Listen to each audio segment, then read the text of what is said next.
अस्सलाम वालेकुम, welcome to my channel.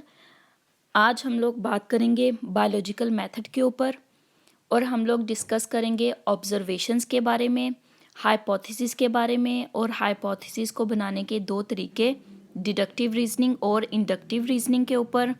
इसके बाद हम लोग डिस्कस करेंगे थ्योरी और साइंटिफिक लॉ को। तो इस लेक्चर को शुरू करने से पहले अगर आप लोगों ने अभी तक मेरा चैनल सब्सक्राइब नहीं किया then please subscribe my channel और बेल आइकन को ज़रूर प्रेस कीजिएगा ताकि आपको नेक्स्ट भी मेरी वीडियोस मिलती रहें।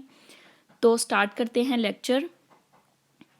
Biological sciences are basically based on experimental inquiry. हमेशा कोई भी एक्सपेरिमेंट होता है वो स्टार्ट होता है चांस ऑब्जर्वेशंस के साथ। अब ये जो ऑब्जर्वेशंस होती हैं वो हम अपनी 5 सेंसेस का यूज़ करते हुए करते हैं। 5 सेंसेस हैं हमारे vision, hearing, smell, taste and touch. हम अपनी इन 5 सेंसेस को यूज़ करते हुए ऑब्जर्वेशंस करते हैं और ये ऑब्जर्वेशंस जो होती हैं ये दो तरह की हो सकती हैं। They can be quantitative observations and qualitative observations. जो क्वांटिटेटिव ऑब्जर्वेशंस होती हैं वो क्वालिटेटिव की निस्बत मोर एक्यूरेट होती हैं क्योंकि इसमें हम लोग वेरिएबल्स को मेजर कर सकते हैं और उनको नंबर्स की फॉर्म में रिकॉर्ड भी कर सकते हैं। लेकिन जो क्वालिटेटिव ऑब्जर्वेशंस होती हैं वो उतनी एक्यूरेट नहीं होती, दे आर लेस एक्यूरेट, और इसमें हम लोग वेरिएबल्स को मेजर भी नहीं कर सकते और ना ही उनको नंबर्स की फॉर्म में रिकॉर्ड कर सकते हैं। जब इन ऑब्जर्वेशंस की बेस के ऊपर हम लोग बहुत सारा डाटा कलेक्ट कर लेते हैं तो उस डाटे को लेकर हम लोग बनाते हैं हाइपोथेसिस। तो हाइपोथेसिस क्या है? It is a tentative explanation of observations.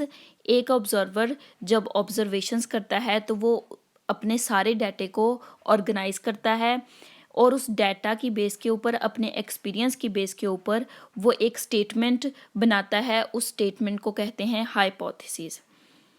अब ये जो हाइपोथेसिस है इसको बनाने के हैं दो तरीके। It can be a result of deductive reasoning और इंडक्टिव रीजनिंग।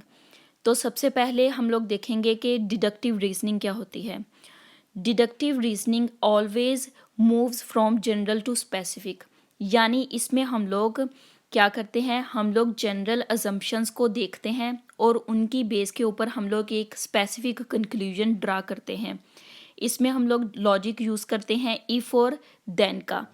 मिसाल के तौर पर if we accept that all birds have wings and that sparrows are bird then we conclude that sparrows have wings.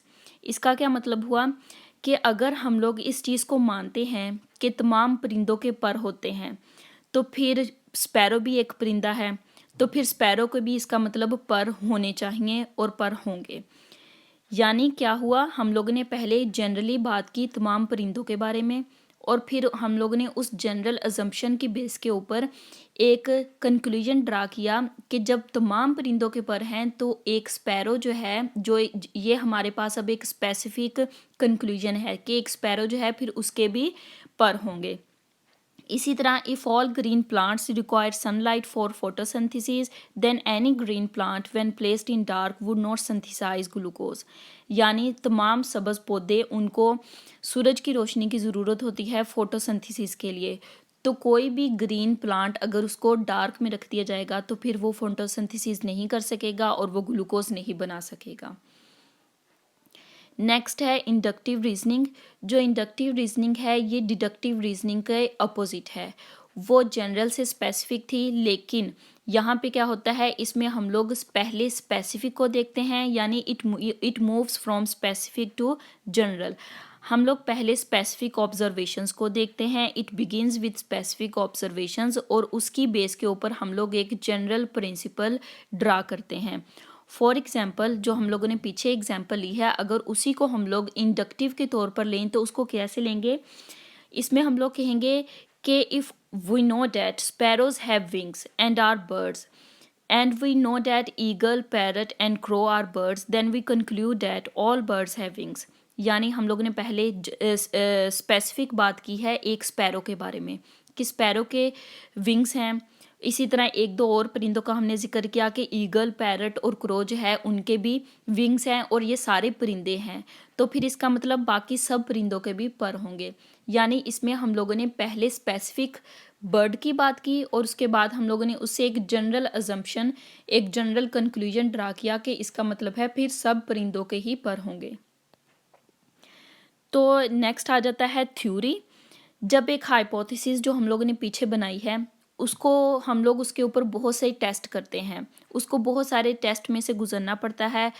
और अगर कोई ऐसी hypothesis that is tested again and again without being falsified is considered well supported and is generally accepted, कि कोई भी hypothesis जिसके ऊपर बहुत से टेस्ट किए जाएं और वो कभी भी गलत साबित ना हो तो फिर उसको कम समझ लिया जाता है, उसको उसको बहुत अपने रिजल्ट्स की बहुत सपोर्ट हासिल हो जाती है और उसको एक्सेप्ट कर लिया जाता है।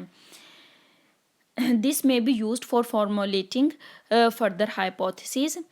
डेफिनेशन इसकी क्या बन जाएगी कि अगर हम लोग a series of hypothesis that is supported by the results of many test is called a theory, कि कोई भी हाइपोथेसिस जिसको टेस्ट किया गया और वो बार बार टेस्ट करने के बाद भी गलत साबित नहीं हुई तो उसको एक्सेप्ट कर लिया जाता है, वो वेल सपोर्टेड बन जाती है और उसको हम लोग कह देते हैं कि ये एक थ्योरी है। ठीक है, इससे हम लोग फर्दर मज़ीद हाइपोथेसिस भी बना सकते हैं। एक अच्छी थ्योरी की कुछ खुसूसियात होती हैं। A good theory is predictive and it has explanatory power. It may suggest new and different hypothesis, हम लोग उसे न्यू और मुख्तलिफ हाइपोथेसिस भी बना सकते हैं। And a good theory is productive. तो नेक्स्ट आ जाता है scientific law. A productive theory undergoes testing. जैसे हाइपोथेसिस भी टेस्ट से गुजरा था तो फिर वो थ्योरी बना था, इसी तरह जो थ्योरी है उसको भी बहुत से टेस्ट में से गुजरना पड़ता है। बहुत से साइंटिस्ट जो होते हैं वो थ्योरी को लेते हैं एक चैलेंज के तौर पर and they exert greater efforts to disprove the theory, और वो कोशिश करते हैं कि वो उस थ्योरी को गलत साबित कर सकें। लेकिन अगर इन तमाम एक्सपेरिमेंट्स के बाद भी एक थ्योरी गलत साबित नहीं होती बल्कि जितने भी उसके ऊपर एक्सपेरिमेंट किए जाएं उनके नताज के तौर पर उसको सपोर्ट हासिल हो जाती है, यानी वो ठीक साबित होती है, तो वो बन जाती है एक साइंटिफिक लॉ। तो हम इसकी डेफिनेशन कैसे करेंगे? A theory that survive this experimental approach and continues to be supported by experimental evidence it becomes a scientific law. For example, Hardy-Weinberg law and Mendel's law. This was all about my lecture. If you like this video, then please press the like button and subscribe my channel for more videos. Thank you.